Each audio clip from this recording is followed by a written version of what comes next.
nel film, come sapete, Giulio Regeni, Tutto il male del mondo di Simone Manetti. Un film che, come lui stesso ha definito, quindi come lo stesso regista ha definito, è un film necessario, un film che rappresenta un atto di cittadinanza attiva. Lui infatti ha voluto fortemente realizzare questo documentario per cercare di fare in modo che il tempo non cancellasse la memoria su quello che è successo a Giulio Regeni.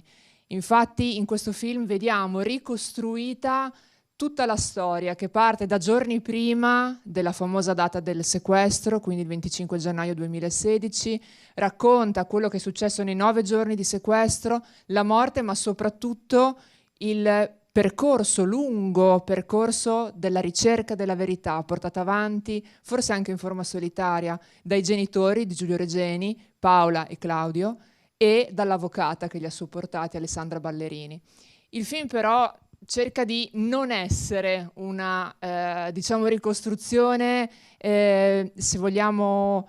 sterile o comunque limitata a quello che sono gli atti processuali, che vengono comunque tutti documentati, ma come ha cercato di fare lo stesso regista vuole essere un racconto epidermico, lui l'ha definito un po' così, cioè vuole essere un racconto che un po' ci riporta all'interno di quello che era il tempo, il vissuto, lo spazio che ha vissuto appunto Giulio Regeni. Infatti lo stile registico e quindi tutta la storia si racconta e parte, si dipana attraverso un video in particolare, che è un video fatto dal delatore di Giulio Regeni, cioè la spia, tra virgolette, quindi il sindacalista che ha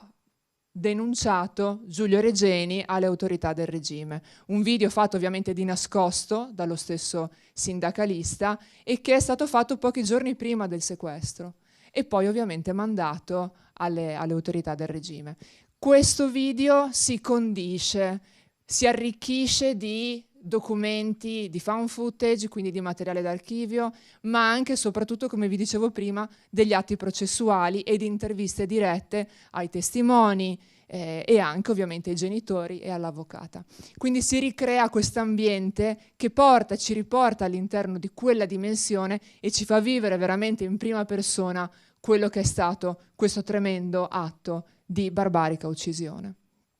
Il film però non vuole essere solo un ricordo di questo evento singolo, ma forse probabilmente ci porta un po' anche a riflettere su alcuni temi che sono veramente importanti, che sono in particolare il valore della democrazia, nella quale noi viviamo, e però ahimè non è scontato, è un diritto non scontato. Qui verremo catapultati all'interno della quotidianità di un regime, nella quale la necessaria il controllo, no? Il necessario controllo delle persone porta il regime stesso a una paranoia, e cioè al fatto di pensare che un giovane ricercatore possa essere in realtà una spia britannica, e porta a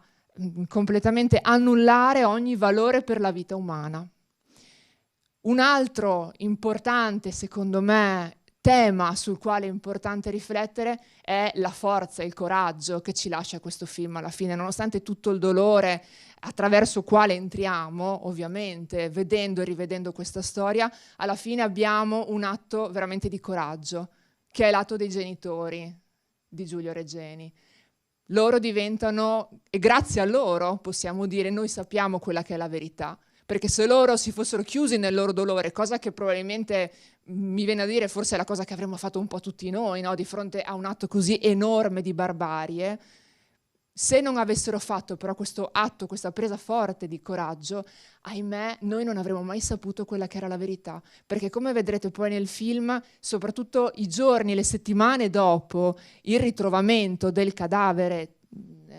martoriato e torturato di Giulio Regeni, quello che il regime faceva passare erano una serie di fandonie, una serie di racconti su quello che era la vita, la politica, l'uso di droghe, insomma, di Giulio Regeni, tutte bugie ovviamente. Se i genitori non avessero con ostinatezza, anche in solitudine, portato avanti questa battaglia, probabilmente non avremmo mai, diciamo, un'idea di quella che potrebbe essere la realtà di quello che è successo, una verità che ancora non è venuta fuori, ovviamente, e che speriamo possa essere finalmente dimostrata anche in atto processuale. Io,